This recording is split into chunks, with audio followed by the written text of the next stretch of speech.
Alors,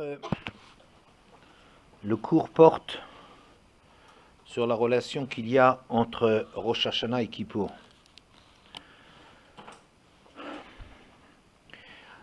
Disons, quand on interroge les gens pour savoir un peu les différences entre les moments importants de Tishri, on va dire qu'il y a 3 moments et demi. Rosh Hashanah, Kippour, Sukkot et Simchat Torah qui va être, c'est comme un appendice, comme une suite naturelle de Sukkot.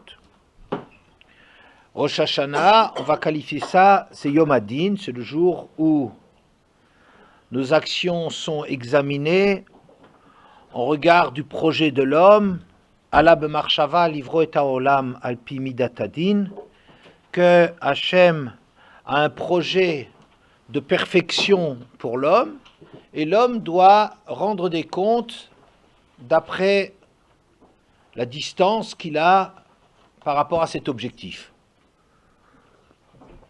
Hayom harat olam, le monde a été conçu aujourd'hui, donc tout le projet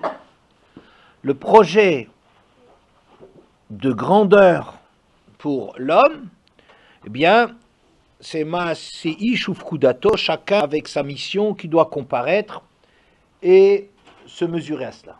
Bien. Yom Kippour, c'est Yom HaRachamim.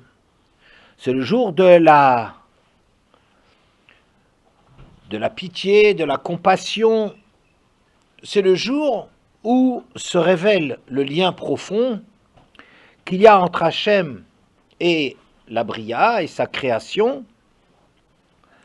C'est comme que Rachamé Av Albanim, comme la puissance de l'amour d'un père pour ses enfants, ça c'est ce qui se révèle à Yom Kippour. Donc ce que on qualifie en français de jour du grand pardon. Bon, mettons. Sukkot, c'est dans la suite de cette découverte, de cette révélation extraordinaire, qu'après être passé par le din, on se rend compte qu'en vérité, Hachem est proche de nous, et ça nous change complètement notre vision du monde, et donc ça déclenche la simcha de Souka, que maintenant qu'on est proche d'Hachem, on est prêt à affronter toutes les vicissitudes du monde, la fragilité, l'amour d'Hachem pour nous, elle est tellement fort qu'on peut vivre même dans une souka. On arrive à sortir de notre protection qui est nécessaire tant qu'on sent que le monde est hostile, quand on a l'impression que la nature du monde c'est quelque chose qui nous est étranger. Mais la révélation de l'amour d'Hachem nous donne la force et le désir de nous rapprocher de lui et de larguer un peu toute cette pesanteur du monde, comme ça, de nous envoler dans la trouvaille qu'on a d'Hachem. Et après, Shmini Atzeret, c'est la conclusion, le couronnement de tous ces jours. C'est la suite de Sukkot. Je ne parlerai pas de ce point-là. Alors, donc, revenons un peu. Rosh Hashanah, Imru lefanai malchuyot k'dei shetamlichuni alechem. Proclamez devant moi ma royauté sur le monde de sorte à vous faire régner sur vous. Qu'est-ce que ça veut dire régner sur vous? Ça veut dire de reconnaître qu'Hachem, ce n'est pas un roi abstrait. Parfois, on voudrait dire, il y a quelqu'un qui a créé le monde et qui s'en est désintéressé. Ce n'est pas du tout ça la vérité. En vérité, Hachem, il crée un monde et il est conséquent. Il crée un monde parce qu'il a une relation avec le monde. Que dès Shetam Lichuni Alechem, nous devons ressentir le lien que ça a sur nous. Que Hachem, il ne doit pas être le maître du monde. On dit que faire régner le monde, Hachem sur le monde est plus facile que de le faire régner sur nous. Je ne sais pas si c'est pas Rav Israël Salanter qui disait cela. Faire régner sur le monde, je veux bien. L'idée qu'Hachem il règne sur le monde, c'est facile. Mais d'établir le lien avec nous, d'être engagé par cela, ça c'est quelque chose de beaucoup plus complexe, parce que là, ça nous engage à quelque chose. Et c'est ça la malchoute d'Hachem sur le monde, c'est une malchoute réelle sur le monde et surtout sur moi. À Kippour, on se rend compte que la distance qu'on pouvait ressentir à Rosh Hashanah, en vérité, c'est une distance que je dirais d'ordre pédagogique. Ça veut dire que pour élever un enfant, il est nécessaire qu'il ait conscience qu'il n'est pas l'égal de ses parents. Ça veut dire, pour pouvoir recevoir de quelqu'un, il faut qu'on accepte que ce quelqu'un a des choses à nous apprendre, qu'il a une expérience qu'on n'a pas encore. Et cette distance, quand on, je sais pas, on a affaire avec la justice, quand on a affaire avec l'école, quand on a affaire avec ses parents, on a parfois le sentiment que cette distance, c'est vraiment quelque chose de fondamental, que c'est une distance qui est réelle, c'est-à-dire que c'est vrai qu'on a affaire avec de l'autorité, avec une supériorité, avec un pouvoir qui s'exerce sur nous et qui nous est étranger, mais qu'on doit accepter à cause de cette supériorité. C'est un peu le sentiment qu'on sent Hachem, il est un juge par rapport à nous, un procureur qui nous accuse de tout ce qu'il y a à nous accuser, comme si en vérité il exige quelque chose pour son kavod à lui, au nom de la justice, au nom de la vérité, mais nous, peu lui importe de nous. Il n'a pas à faire avec nous. Et donc Yom Kippour, ça vient remettre les choses dans l'ordre et nous révéler que la distance qu'on avait, elle était ce que j'appelle donc d'ordre pédagogique, c'est-à-dire c'est pour les besoins de l'enseignement, il faut créer de la distance. On ne peut pas être trop proche de ses parents. Si on est trop copains, trop complices avec ses parents, les parents ne peuvent plus nous demander quelque chose. C'est comme si nous, on devient nous ah ben, est-ce que ça me plaît ou ça me plaît pas? Qu'est-ce qu'il dit ton enseignement? C'est un enseignement qui me convient ou pas? Si on commence à discuter, à se mettre de plein pied au même niveau que celui qui vient nous éduquer, eh bien, il ne peut plus nous éduquer, parce qu'on ne sera éduqué que dans la mesure où on accepte de l'être. Donc c'est comme si nous qui décidons de ce qu'on veut prendre. Mais tout le principe de l'éducation, c'est qu'il y a quelque chose qui est au-dessus de nous, qui s'impose à nous. Donc Rosh Hashanah est nécessaire, mais après on découvre à Yom Kippour qu'en vérité, mais non, je suis votre père, je m'intéresse à vous, c'est pour ça que j'ai des demandes sur vous. N'est-ce pas? Et donc, c'est quelque chose d'extraordinaire de découvrir rétrospectivement, c'est-à-dire une fois qu'on passe à Kippour et qu'on comprend qu'Hachem ne veut que notre bien, on comprend qu'est-ce que ça veut dire Rosh Hashanah, pourquoi il était distant à Rosh Hashanah. Bien.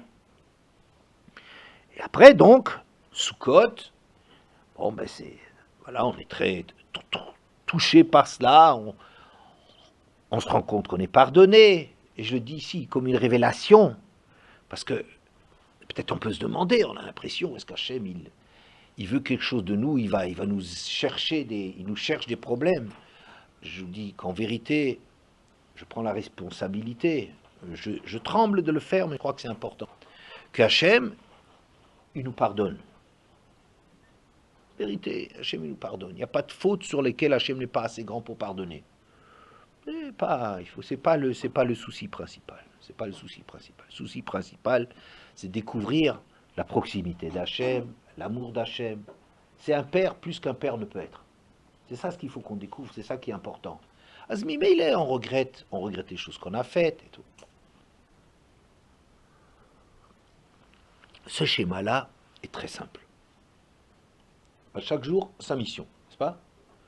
Rosh Hashanah, rendre des comptes, le jugement, se mesurer aux objectifs, Kippour, découvrir le lien profond qu'Hachem avec la Bria, Sukkot, c'est encore la suite de ça. Si Sukkot n'est pas dans la joie, ça veut dire qu'on n'a rien compris avant. Yom Kippour n'est pas passé si Sukkot n'est pas dans la joie. Si Sukkot, on le vit comme une obligation de sortir de sa maison, du chaud pour vivre comme ça, presque à ciel découvert, face à Hachem. Si c'est vécu comme ça, comme une espèce de contrainte, ça signifie déjà qu'on n'a rien compris, Kippour n'est pas passé par là. Mais il faut comprendre la simcha de Sukkot, en dépit des conditions qui peuvent être fragilisées. On n'aime pas ça, on aime être protégé. Eh ben, c'est la découverte c'est la conséquence de Kippour. En vérité, dans un deuxième point, on peut se rendre compte que les choses sont plus compliquées que cela. Comment ça? On verra par exemple que Yom Kippour, Rosh Hashanah, Yom Hadin, donc un jour dur, le jour le plus dur de l'année, le plus exigeant de l'homme, on se rend compte par exemple que la Gemara dit dans Rosh Hashanah, Lamedbet Amudbet, Amar Rabbi Abahu, Amou Malaché Asharet Lifnei HaKadosh Baruch Hu, Ribono Shel Olam, Mipnei Mayin Israël Omrim Shira Lefanecha B'Rosh Hashanah ou B'Yom HaKippurim. Rabbi Abahu fait parler les malachim, les créatures célestes, et ils ont une ta'ana, une réclamation, remise en question de l'attitude des hommes. Il dit comment ça se fait que les Bnei Israël, le jour de Rosh Hashanah et de Kippour, ils font pas le Hallel. Ils sont devant toi, ils font pas le Hallel. Alors, la Gemara répond que Efshar, Sheye Sifrei Chaim, Sifrei Metim Ptuchim Lefenecha, V'yomrim Hallel, c'est-à-dire les malachim, ils ont une réclamation, si on peut dire, théorique. Quoi un homme en présence d'Hachem, il ne fait pas la Hallel, il est en présence du roi, il ne fait pas une bracha de joie de voir le roi. Alors Hachem, il dit, mais regardez un peu la réalité de l'homme. L'homme, il est là, il joue son avenir, il joue sa vie là-dessus. Les livres de la vie et de la mort sont devant lui. Il doit décider de son sort. Comment est-ce qu'un homme pareil, vous pouvez lui demander de faire un Hallel? Il n'empêche qu'on voit que Rosh Hashanah comme Yom Kippour sont des moments qu'en vérité il faudrait faire le Hallel. La joie, la louange d'Hachem d'être en présence d'Hachem. Donc c'est Yom Hadin, mais en vérité c'est un jour de proximité avec Hachem. Ensuite, c'est un moment donc, où Hachem il est présent. Il y en a qui ont l'habitude d'être en blanc. Dans la halacha aussi, par exemple, dans le Mishnah Brura, on nous dit qu'on a l'habitude, à la fin de la tfila de Rosh Hashanah, on a un Kaddish joyeux. Le final Kaddish. Art Scroll. Oui. Le Kaddish final, le titre Kabbal Tzloton, ça veut dire là que nos prières y soient acceptées, il n'est pas fait sur un air, dit le Mishnah Brura, un air habituel, l'air de Rosh Hashanah, des slichot ou des airs de Rosh Hashanah. C'est un air comme ça, entraînant, un air de joie, que on est sûr, ça y est, on a fait ce qu'il fallait. Quel est le problème? On retrouve la joie d'être devant Hachem, on a fait les tkiyot, on a fait ce qu'il fallait, qu'est-ce que tu veux de plus? Mais c'est fantastique, ça y est, près d'Hachem, c'est extraordinaire. On Yom Hadin, le jour du jugement, on joue notre vie, et à la fin de la tfila, on a un Kaddish entraînant et joyeux. Ça veut dire quoi? Ça veut dire qu'on est convaincu que si on est sérieux le jour de Rosh Hashanah, tout se passe pour le mieux. Ouais. Ah tiens, le Rosh Hashanah, c'est pas Yom Hadin tellement... Ou bien, il y a un verset dans Nehemia, le prophète, Nehemia Chet, Pasuk, Tête et Yud, je vous le cite partiellement.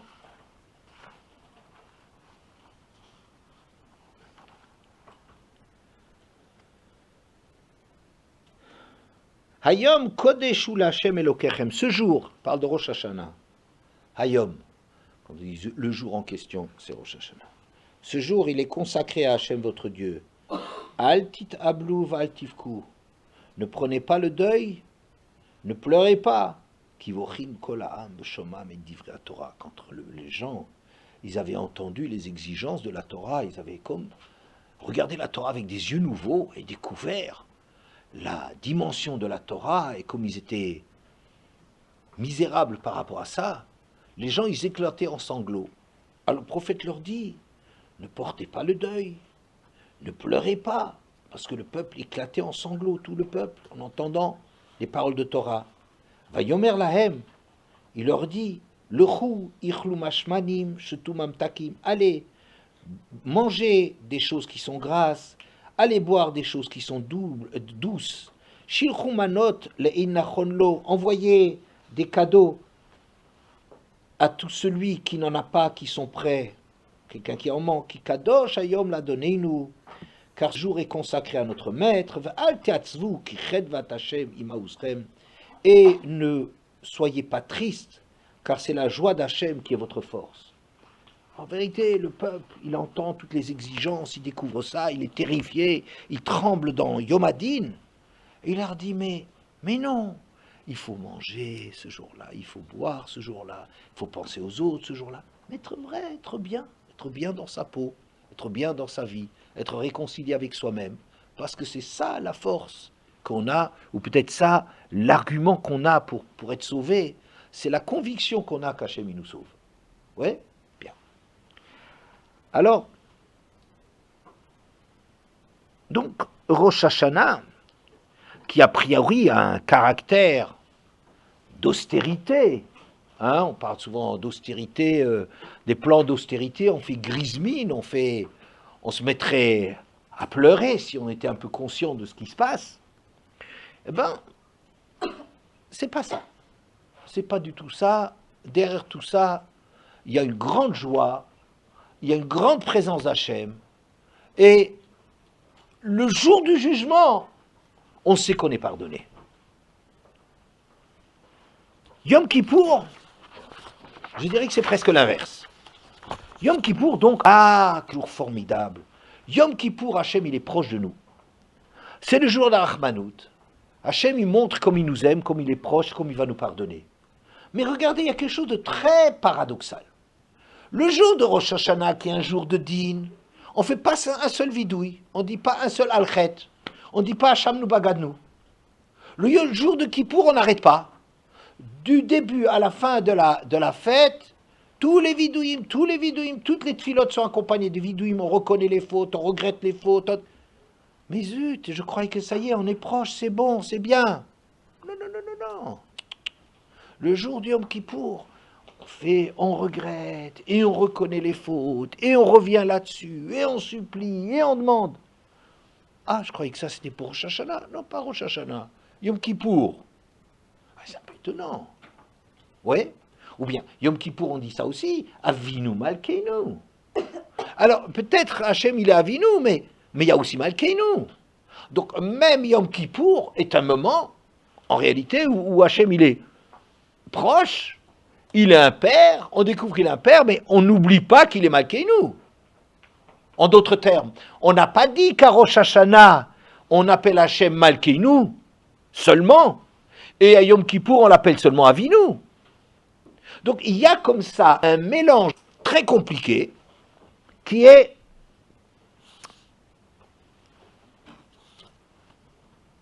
et puis aussi la Gemara de tout à l'heure, on dit pourquoi est-ce qu'à Yom Kippour on ne fait pas la Hallel si on est proche d'Hachem, si c'est une présence d'Hachem, il faut faire la Hallel. Ah, mais si frère Chaim Metim, comme si on n'a pas oublié qu'on a englobé là-bas dans la Gemara, le jour de Rosh Hashanah et le jour de Kippour, on ne peut pas faire la Hallel parce qu'on joue notre vie. Alors que c'est pas tellement simple, je croyais que c'était fini, je croyais que c'était Rosh Hashanah, et que Yom Kippour c'est le sauvetage, c'est la libération, c'est... Ouais. Donc on voit qu'en vérité, Rosh Hashanah, de dire que c'est un jour de jugement, je ne sais pas très bien ce que ça veut dire, parce qu'il y a beaucoup de choses qui ne sont pas du jugement, et qui sont de la joie. Yom Kippour, de dire que c'est un jour de pardon, c'est pas tellement vrai que cela. Il faut l'atténuer. Alors on ne peut plus classer notre classement du départ, il est complexe. Alors, on va rapporter à ce propos un Ramban.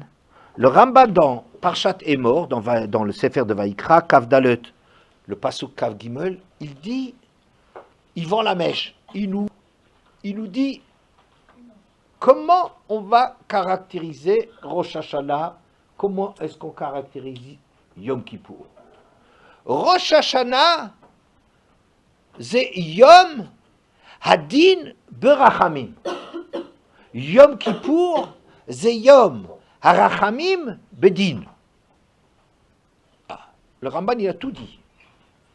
Le Ramban, il explique dans chaque fête le fait qu'en vérité, il y a deux aspects. Il y a deux aspects. Il y a du din et du rachamim. Sauf que ça ne se présente pas de la même façon. Rosh Hashanah, ça s'appelle Yom Hadin de Rachamim. Le jour du jugement dans la clémence, dans la miséricorde, dans le pardon. Et Yom Kippour, ça s'appelle Yom HaRachamim Bedin. Le jour où on pardonne avec l'exigence. Alors, c'est superbe ce que dit le Ramban, ça correspond très exactement à ce que nous, on a dit, qu'en vérité que chacune de ces solennités, que chacun de ces moments est compliqué, et le Ramban il dit seulement l'un c'est le din, mais il y a du rachamim, l'autre c'est du rachamim, mais il y a du din. D'accord? C'est très bien, ça explique, ça décrit, disons, ça décrit très bien ce dont il s'agit, mais ça ne nous l'explique pas. Ça veut dire, nous, on va se demander, oui, très bien, ok, mais d'accord. Alors, si je comprends bien, Rosh Hashanah, c'est le jour du din, ben rachamim, c'est le din, mais Hachem, il est gentil. Alors, quel est le din? Qu'est-ce que ça veut dire, il est gentil? Yom Kippour, c'est l'inverse. Yom Kippour, c'est Yom Rachamim, Bedin. Il est gentil, mais il est exigeant. Oui, très bien. Alors, moi, je ne sais plus très bien. Je veux bien dire, on a l'impression qu'à Rosh Hashanah, on cite d'abord, ça veut dire la partie officielle, la partie la plus présente, c'est le din, et l'autre, c'est Rachamim, mais en arrière-plan, à un certain niveau, il y a du din à Rosh Hashanah, mais il n'empêche qu'il y a du Rachamim. Il y a du Rachamim à Yom Kippour, il n'empêche que... Mais c'est très bien de le dire. Mais ça veut dire quoi? Parce que maintenant je suis très embêté. Est-ce que à Yom Kippour, je dois avoir peur ou je dois dire papa, je suis là?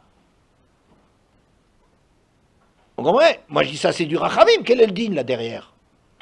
Je ne sais plus comment le vivre. À Rosh Hashanah, je ne sais plus comment. Si on me dit c'est un homme din de Rachamim, eh bien, alors quoi? Alors il ne faut pas être tellement sérieux quand on fait le din. Pourquoi? Parce que c'est Rachamim. Où se place le Rachamim par rapport au din? Vous comprenez?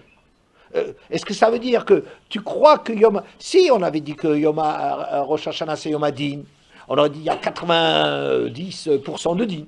Et Yom Kippour, 90% de Rachamim. Mais comme je te dis que Rosh Hashanah c'est Yom Hadin de Rachamim, il n'y en a peut-être que 60% dans le din.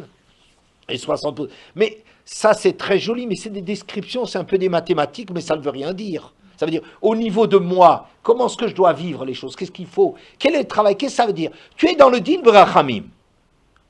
D'accord, c'est ça Rosh Hashanah. Il a raison, le Ramban, parce qu'on voit qu'il y a une grande exigence de din, mais on voit qu'il y a des choses de Rachamim, mais à l'inverse pour Yom Kippour. Mais très bien, mais moi, dis-moi comment je dois aller, à quoi ça correspond? Si tu me dis ce que c'est, je saurai comment est-ce qu'il faut le vivre. Pourquoi il y a de l'exigence quand on est gentil, et pourquoi il y a de la gentillesse quand on est exigeant? Hein? Qu'est-ce que ça veut dire? Alors, pour comprendre cela, je vais vous présenter un midrash et la façon dont Rashi rapporte ce midrash. Et midrash Rabbah, Perek Yudbet, Perek Yudbet, le Midrash Tetvav. Alors, de quoi s'agit-il? Tout le monde connaît ce Midrash, au moins par ce qu'on dit Rashi,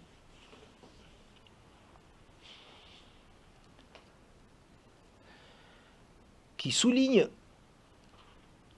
la contradiction, du moins apparente, dans la création du monde. Bereshit bara Elokim et Hashamayim v'Taaretz, ce premier pasuk, Elokim a créé le ciel et la terre, au départ. Et dans le deuxième chapitre, c'est marqué Beyom Asot Hashem Elokim Eretz Shamayim. Il y a ici une façon différente de présenter la création du monde. Le premier verset de la Torah, Elokim, Bereshit, au départ, Elokim a créé le ciel et la terre. Tout le monde sait qu'Elokim, ça veut dire Midat a dit, oui, Dieu c'est quelque chose d'un peu incolore, inodore et sans saveur. Hein. Alors, c'est pas très bien, Dieu, oui. Mais, pardon? Alors, Midat Adin, c'est très pratique de le dire, c'est vrai, et c'est quelque chose de juste. Quand on parle des juges, que Venikra Valabaitela Elohim, le juge, celui qui a un procès, les parties au procès, il doit s'approcher, aller au tribunal, ça s'appelle Elohim. Ou Vayavo Bnei Elohim, les Bnei Elohim, c'est des malachim, c'est quelque chose d'important qui fait tourner le monde, qui exprime les lois du monde, les exigences du monde, et donc c'est aussi de la justice, quelque chose qui est strict, sans plaisanterie. Quoi. Vous comprenez, comme il y a une loi, on peut pas plaisanter. Vous savez, la façon dont dont la Terre tourne autour du Soleil, c'est pas quelque chose, il ne peut pas y avoir une plaisanterie, on ne peut pas se décaler d'un demi-millimètre là-dedans, parce que sinon, à la longue, etc., ça donne des catastrophes qu'on ne peut même pas imaginer. Alors, Elohim, c'est la mise en place de lois inflexibles, comme la loi. La loi, c'est aussi, il y a des comportements, ce comportement est passible de. On encourt telle et telle peine parce que. D'accord? Il n'y a pas de plaisanterie là-dedans. Au début, Hachem, il a créé le monde avec Elohim, donc une exigence sans plaisanterie, sans tout fait exigeante. Mais après, c'est marqué, quand Hachem, il a fait le monde, Beyom Asot, le jour où il a fait, Eretz Shamayim, c'est Hachem Elohim. C'est Hachem Elohim, et tout le monde sait que le nom de Hachem, c'est le nom de Rachamim, c'est le nom d'Hachem qui est miséricordieux, ou si vous voulez, pour comprendre, c'est là où Hachem, il est lui-même, si on peut dire. Elohim, c'est comme ça qu'Hachem, il apparaît, n'est-ce pas? Mais lui-même, Hachem, il fait tout par bonté. Tout son projet, c'est que du chesed, atov kilo chalu rachamecha. Hachem est tout dans la bonté entièrement. Donc Hachem, c'est midat harachamim. C'est l'amour qu'Hachem il a pour la bria. Et le jour où Hachem il a fait la terre et le ciel, il a fait Hachem Elohim, c'est marqué la miséricorde et le din. Alors donc, tiens, c'est drôle.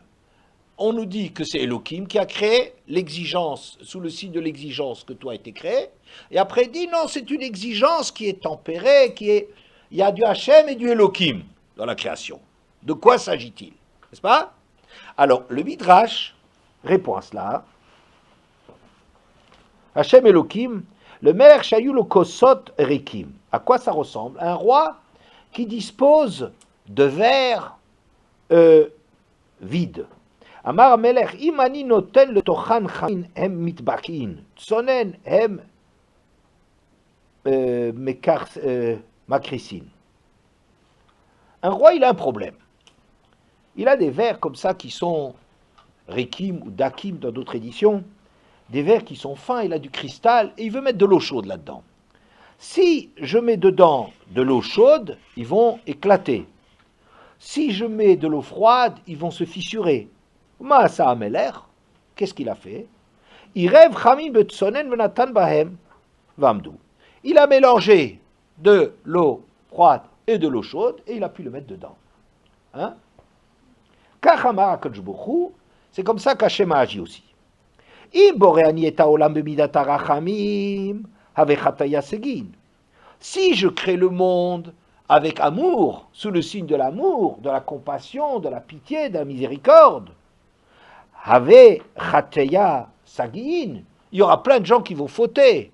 C'est pas possible. Les gens ils vont faire et ça n'a aucun sens de créer un monde où on pardonne tout. Bemidat hadin, si au contraire c'est chaud, on est exigeant. Et naolam yacholit kayem.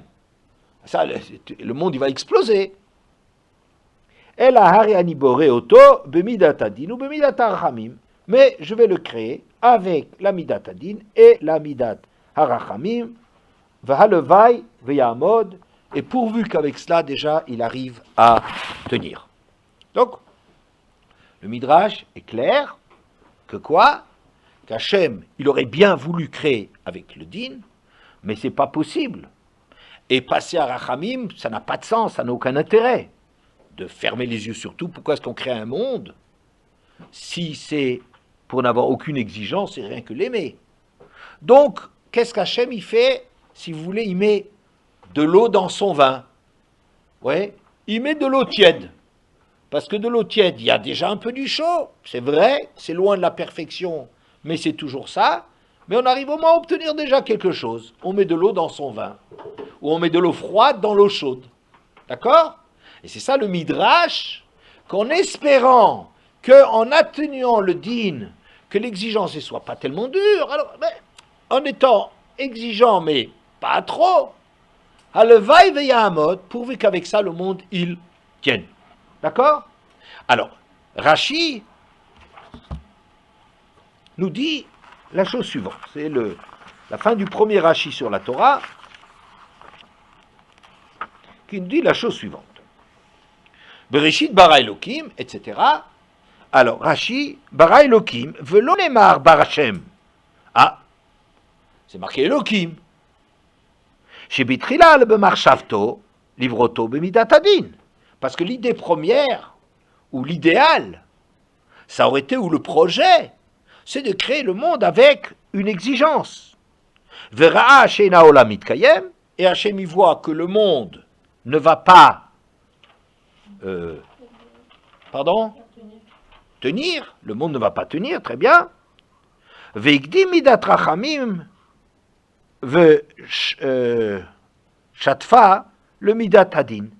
Et alors il anticipe, il met d'abord la midat harachamim, et il l'associe à la midat hadin, vaïnu dirtiv, et c'est pour ça qu'on voit Beyom asot Hashem Elokim eretz shamayim. D'accord? Le jour où Hashem Elokim a fait. Est-ce que Rashi dit la même chose que le Midrash?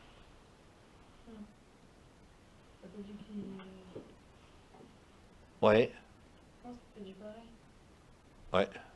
Il a dit que il n'allait pas faire le monde. Il voulait se faire Bédi, et comme il ne vous avait pas dit de tenir, alors il a fait moitié-moitié. Alors que dans le Midrash, il y a écrit que les Rachelaïs a fait moitié-moitié. Mais il veut aussi faire le Midat Hadin. Oui, mais il a dit qu'il voulait aussi faire comme des Arachamim. Il a dit qu'il voulait mettre que deux choses, alors ça ne marchait pas. Il voulait mettre que deux fois, ça ne marchait pas. Alors, Mais tu dis, en d'autres mots, tu dis quand même la même chose, non? Tu essaies de changer un petit peu la façon de le formuler parce que tu es une ancienne, alors tu sais bien que... Ah ouais, mais c'est tout le problème, c'est de le dire. Tout le problème, c'est de le dire. Tu dis, il y a une différence, mais dites-moi quelle est la différence? La différence, c'est que dans le Midrash, on parle de mettre autant de rachamim qu'il est nécessaire pour que le din y puisse tenir. On n'a pas renoncé au din, mais on sait bien qu'il faut atténuer le din, parce que sinon ça ne tient pas, ça va éclater, les verres ils vont éclater. Ça veut dire, le récipient, l'homme, il est éclaterait devant une exigence. D'accord? Donc on est obligé de tempérer l'exigence, de la rendre tiède. Ok? Ça veut dire on associe les deux. Rashi lui dit, il ne dit pas qu'on associe. Rashi dit, le terme important, il me semble, dans Rashi, le kidma. Il a d'abord mis midat harachamim pour l'associer au din. Il a d'abord mis la Midat HaRachamim. Alors, je pense qu'ici, c'est pas un accident que Rashi, il commence à dire, il a d'abord mis Midat HaRachamim, parce que vous verrez bien dans le verset, c'est marqué Beyom Asot, Hashem Elohim, pas Elohim Hashem, pas Beyom Asot Elohim Hashem, Eretz Shamaim, Beyom Asot Hashem Elohim. Donc on voit que Hashem, il est avant Elohim. On est d'accord? Ça veut dire qu'en vérité, Hashem, il passe avant. La Midat HaRachamim, elle est associée à Midat Hadin, mais vient avant. Ça a l'air un petit peu difficile. Mais on va expliquer ça comme ça. En vérité, on pourrait essayer de faire fonctionner ce Rashi, de le lire dans le sens du din, mais je pense que c'est plus intéressant, plus vrai, de dire que Rashi et le Midrash, c'est pas la même chose. Le Midrash me semble parler de Rosh Hashanah. Rashi semble me parler à moi du Yom Kippour. C'est-à-dire, le Midrash il dit, il y a une Midat Hadin, mais comme le din est trop fort, alors c'est Yom Hadin Berachamim. Vous comprenez? Maintenant, on peut un peu entendre, ou commencer à entendre, ce que le Ramban y veut, ou ce qu'on constate que dans le jour du jugement de Rosh Hashanah, en vérité, il y a plein de choses qui sont de joie, comme si le jugement est atténué, Yom Hadin Berachamim, mais comme si c'est le din qui est d'abord là, l'exigence qui est là, c'est ça qui prédomine. D'abord Hachem il est exigeant à Yom Kippour, mais il atténue la rigueur en mettant du Rachamim. Yom Hadin Berachamim. D'accord? A priori, on peut dire que c'est ça ce que vise le Ramban, alors que Yom Kippour, que le Ramban appelle Yom HaRachamim Bedin, que c'est Yom HaRachamim, seulement Bedin, ça voudrait dire que Higdim Midat HaRachamim, ce qui passe devant, ce qui est le point essentiel, c'est la Rachmanout, mais c'est une Rachmanout elle n'a pas enlevé le din, mais il y a du din là derrière, elle s'est associée au din. Bon. Donc vous voyez, si c'est comme ça, le Midrash définirait Rosh Hashanah en parlant d'un mélange de din avec du Rachamim, mais comme si le din c'est un Bediavad, ça veut dire faut bien que, pour que le monde il éclate pas, eh ben faut bien mettre de la Rachmanout là-dedans, il faut atténuer.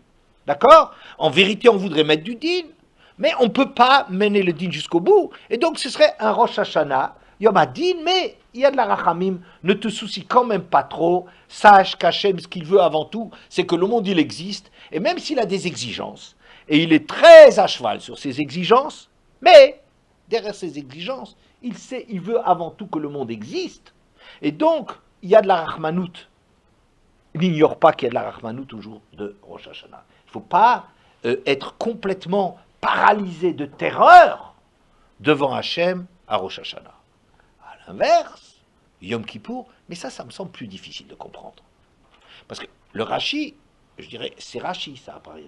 D'abord, Higdim, il précède, il fait précéder l'amour, mais Veshitfa le Midat Hadin, mais il laisse la Midat Hadin.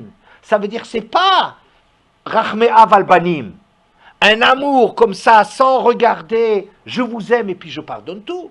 C'est pas comme ça que c'est marqué. Mais il y a de la justice. Mais alors ça, on comprend plus très bien. Parce que si c'est une exigence et que, on comprend pas. D'accord?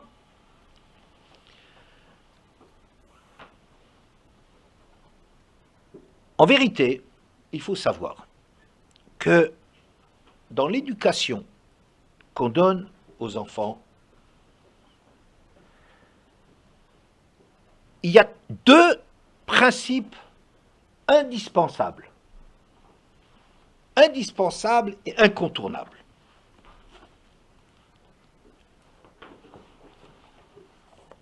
il y a un projet éducatif. Un projet éducatif, c'est-à-dire que les parents doivent avoir une vision, une exigence, un objectif d'amener les enfants. Rashi dit, Breshit Yud Pasuk Yud quand Avram encore à l'époque, faisait la guerre au roi, Vayarek et Chanichav, il a armé ses Chanichav. Comment? C'est quoi? Why not? Chanichav, dit Rashi, Lashon hatralat knisat ha'adam au kli, le umanut shehu atid la'amod ba. Rashi donne une définition. Qu'est-ce que c'est le chinour? L'éducation, c'est l'introduction de l'homme ou même d'un objet à la fonction qu'il est amené à occuper. Knisat, c'est le fait d'introduire, d'amener l'homme au cli ou un instrument, le umanut pour le travail, shehu atid la'amod bo, qu'il est destiné à occuper. Vechein, chanoch lanar, pour une personne, chanoch lanar, éduque l'enfant. Ou un verset, chanoukat ha-mizbeach, on inaugure le mizbeach. Ou bien, chanoukat ha-baït, l'inauguration du Mishkan, n'est-ce pas? Ou Belaz et Rashi donnent deux traductions, c'est intéressant, en vieux français. La première, insanière, vous retrouvez bien, c'est enseigner. Ouais, enseigner. Pour dire Rashi. Ou Rashi Klaviad, et dans un manuscrit de Rashi, on trouvait estrainer. C'est le mot que je préfère. C'est étraîner. Qu'est-ce que c'est étraîner? Étraîner, ça veut dire, c'est comme intronisation. C'est commencer pour la première fois à. Ça correspond bien à ce que Rashi dit de Achnasat Knisa, Atralat Knisat Adavar. C'est le fait d'amener une chose à occuper une fonction qui sera la sienne. Le chinour que les parents sont obligés de faire, c'est d'amener l'enfant, ou on peut dire aussi sur un chinour, sur un objet, le chinour, la mode de tenir, d'occuper la place qui est la sienne. C'est-à-dire, c'est une préoccupation de faire, d'apprendre à l'enfant à exprimer sa personnalité, sa particularité. Pas sa personnalité dans le sens de faire ce qu'il veut, pas du tout, mais de l'aider à faire surgir de lui ce qu'il est, son originalité personnelle qu'il a dans le monde, quel est le rôle qu'il a à jouer, l'amener à ça. Ça, c'est le chinour. Éduquer, c'est amener la personne à occuper la... Donc, quand il y a un enfant, quand il y a une classe, quand il y a une communauté, les responsables doivent avoir un but de chinour. Qu'est-ce que ça veut dire?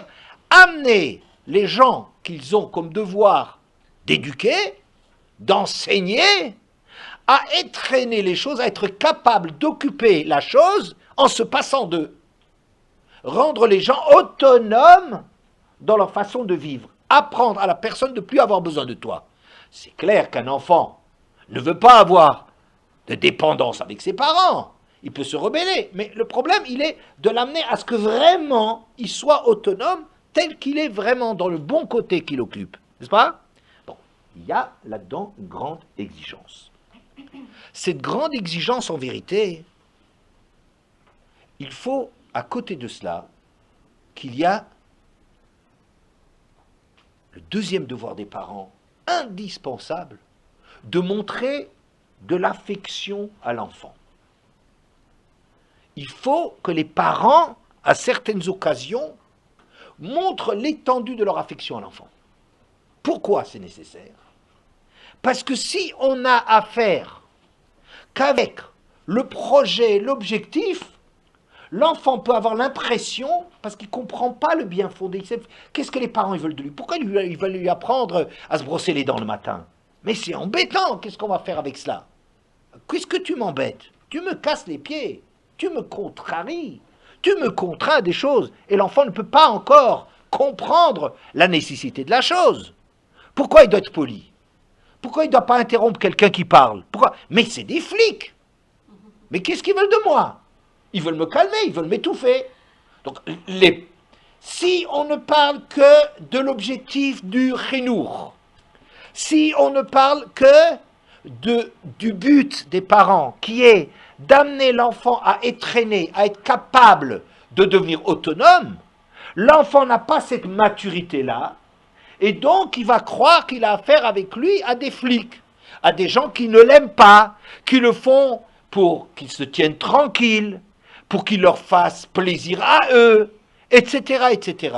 Donc, il est nécessaire qu'à côté de cela, il est même indispensable qu'il y ait un jour dans lequel il montre vraiment comme il l'aime, pour que l'enfant, tout d'un coup, il se dit « Ah, tout ce qu'on me demande toujours, mais en vérité, c'est vraiment qu'il m'aime. » Alors ça lui permettra de comprendre progressivement l'intérêt de choses dont il n'est pas encore assez mûr pour comprendre l'intérêt. Vous comprenez? Donc c'est ça les deux nécessités de base dans toute éducation, d'amener l'enfant à avoir une exigence, l'exigence qu'on appelle chinour, c'est-à-dire de faire en sorte d'amener progressivement un enfant à devenir un adulte qui arrive à se passer de ses parents. Il continuera à les aimer bien évidemment, il continuera à leur témoigner beaucoup de reconnaissance pour tout ce qu'ils ont fait pour lui, mais le but c'est que les parents, le but du chinour, c'est que lui arrive à occuper sa place à lui, pas ce qui te plaît toi, pas tes projets à toi pour lui, mais le projet de connaître son enfant, savoir quelles sont ses forces, quelles sont ses faiblesses, et avec ça, apprendre progressivement, même pour les parents, qu'est-ce que c'est son enfant, qu'est-ce qu'il doit lui donner. Certains veulent être des sportifs de haut niveau, et ils veulent, là-dedans, ils ont beaucoup d'énergie, d'autres sont des gens qui savent réfléchir mieux, etc. Il faut chacun essayer de diriger vers le bien les korotes qu'Hachem lui a donnés. Ça, c'est le projet. Mais pour que ce projet ne soit pas dévoyé, c'est-à-dire pour que l'enfant ne refuse pas et ne se rebelle pas, il faut toujours montrer aussi, à certaines circonstances, comme cet enfant, il compte pour ses parents. Donc les parents, l'enfant va comprendre avec ça que les exigences que les parents ils ont, c'est pas pour eux, mais c'est vraiment par amour pour lui. D'accord? Si c'est comme ça, je dis, c'est exactement Rosh Hashanah et Yom Kippour. N'est-ce pas? Qu'est-ce que ça veut dire? À Rosh Hashanah, on est exigeant. On a l'impression qu'Hachem, il est loin. Hachem, il est loin. À Rosh Hashanah, il est loin de nous. Oui? Il nous est étranger. Il montre qu'Hachem, en vérité, ce qu'il a, c'est une exigence. C'est vrai que cette exigence, il la tempère, mais à contre-cœur. Parce qu'on ne peut pas avoir de l'eau bouillante dans un verre en cristal, ça explose. Et bien de la même façon, un homme, si Hachem, il se montre trop exigeant, l'homme explose, il ne peut pas tenir. Mais fondamentalement, c'est l'exigence de l'homme, il faut se mesurer à l'objectif qui est Alab Marshava, Livro Alpi Midatadin. C'est ça ce qui se passe à Rosh Hashanah, n'est-ce pas? Et à Yom Kippour, à l'inverse, c'est le jour où on va, Higdi Midat Arachamim, on lui montre toute l'affection qu'on a pour lui. Oui? Bon. Alors je dirais, maintenant, je vais changer un petit peu le sens de Yom Hadin Berachamim et Yom Arachamim Bedin. Nous, on a cru Yom Hadin Berachamim, Rosh Hashanah, c'est facile à comprendre. C'est un jour où il exige, mais il est moins exigeant que ce qu'on croit. N'est-ce pas? Il faut mettre le but quand même, c'est que le monde existe. Donc il y a de la Rahmanout derrière cette exigence. Bon. Et Yom Kippour, on ne comprenait pas très bien. Si Yom HaRachamim, mais on voit aussi qu'il y a du din là-dedans, on fait Al-Khet toute la journée, Hachem il s'appelle aussi Malkeinu. Et donc il y a des exigences aussi de din Kippour, mais on ne comprenait pas très bien. Alors d'après ce qu'on vient de dire, je crois que ça va très bien. Pourquoi est-ce que les parents, ils doivent montrer de l'affection à leur enfant? Parce qu'en vérité, c'est important, parce que je veux te montrer que tu as intérêt, que c'est pour ton bien que je cherche, c'est ton bien que je cherche. Et donc le din, ça veut dire l'exigence qui est derrière, c'est ça le projet caché.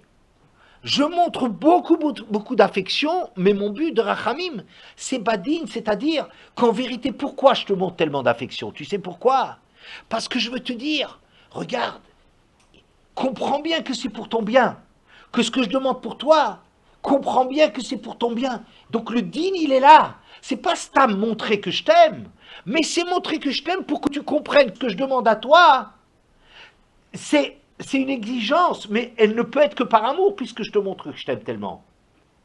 Et Rosh Hashanah, qui apparaît comme un yom de din, oh là là, qu'est-ce que c'est comme jour? Moi je dis, c'est le plus beau jour de l'année, Rosh Hashanah. C'est quoi? C'est qu'Hachem, il a un projet. Quand les parents, ils ont un projet, c'est ça, aimer son enfant. Il y a des gens, ils croient aimer l'enfant, c'est faire du rachamim. Mais non, ça, c'est pas un projet, ça. Rachamim, c'est pas un projet. C'est couler l'enfant. Avec Chataya Sagin, comme dit le Midrash. Si on met de l'eau froide, si on n'a pas d'exigence, Chataya Sagin, il y a plein de fautes. L'enfant, il est déconstruit, il n'est pas structuré, il va nulle part. C'est la pire des choses qu'on peut faire. C'est la pire des choses. Tuer un enfant de faire une chose pareille. D'être gentil, de lui montrer encore je suis gentil. Oui, mais gentil pourquoi? Gentil pourquoi? Parce que j'ai un projet pour toi. Quand est-ce que je suis le plus que je t'aime le plus? Ah, je vais dire, vous savez, quand est-ce que les parents, ils aiment plus leur enfant? Hein? Eh bien, moi, je te dis que non. Moi, je pense qu'à Rosh Hashanah, Hachem, il nous aime plus qu'à Kippour. Tu sais pourquoi? Parce qu'il veut quelque chose de nous. Parce que, oui, il montre plus d'amour. Il montre plus d'amour à Yom Kippour. Il montre plus d'amour. Mais là où en fait, il y a tout l'amour. Là où il y a tout l'amour, c'est à Rosh Hashanah. C'est le fait que je demande. Et plus j'ai des exigences pour toi, ça veut dire plus je tiens à toi. Pourquoi je te demande tellement? Parce que je considère que tu es quelqu'un de fantastique. Tu es quelqu'un d'extraordinaire. Le plus je te considère comme extraordinaire, plus je mets la barre haute. Mais en vérité, c'est là que je t'aime le plus. C'est pas quand je te gâte. Il faut que je te gâte pour te montrer que je t'aime et que tu comprennes et que tu mûrisses. N'est-ce pas? Il faut que je te gâte.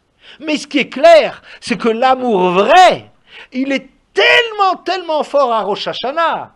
C'est ça ce que je pense que le vrai pshat du Ramban, le vrai sens. Yom Adin Berachamim, c'est un jour de din.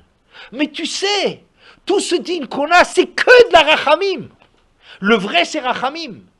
Et avec ça, vous pouvez comprendre qu'il y a quelque chose d'un petit peu difficile. Toutes les fêtes, on sait très bien où est-ce qu'on va. Qu'est-ce qu'il faut faire à Pessah? Qu'est-ce qu'il faut apprendre à Shavuot? Qu'est-ce qu'il faut apprendre à Sukkot? Rosh Hashanah, c'est un peu difficile. Pourquoi? Parce que c'est un jour qui s'appelle Bakessé le Yom Chagenu, le jour qui est masqué. Le jour de notre fête qui est masqué. Il n'y a pas de lune, c'est la nouvelle lune, quoi. Il n'y a pas de lumière. C'est un jour où il n'y a pas de lumière. Et dans le Midrash, il dit, l'Hachem Ori v'yish'i. Hachem, c'est le Mizmor qu'on dit pendant toute cette période-là. Le Mizmor de David, l'Hachem Ori v'yish'i. Hachem, il est Ori, c'est ma lumière à Rosh Hashanah. V'yish'i, il me sauve à Yom Kippour. Comment ma lumière? Bakessé le Yom Chagenu, c'est un jour d'obscurité. Alors maintenant vous comprenez qu'est-ce que ça veut dire. C'est que la avoda de Rosh Hashanah, elle est très difficile. Elle est quoi? C'est un jour où on ne te fait pas de sourire. C'est bakessé.